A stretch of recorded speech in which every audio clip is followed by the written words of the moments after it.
wadankiina wax u barta wadankiina wax u barta oo xambaaro waajibkiisa Assalamu alaikum warahmatullahi wabarakatuh. Soo dhawaada dhammaan ardayda ku xiran channelkeena Simcode School Branch 2 Official Inwalweyn. Cashirkeena maanta wuxuu ku saabsan yahay conversation with sheekaysi. Why are you looking at that girl? Maxaad u fiirinaysaa gabadhaasi?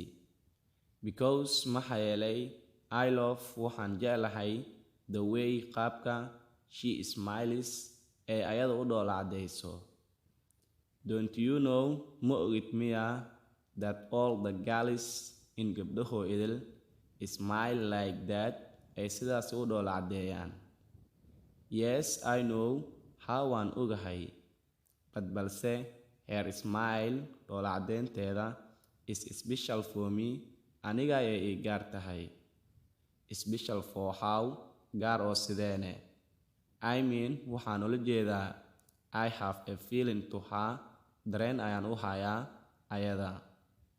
What? Maxaa ka leedahay if you see her haddii aad ku aragtid ayada with another guy xariif kale? I shall burn him in life, nolosha ayaan ku gubi doonaa asiga.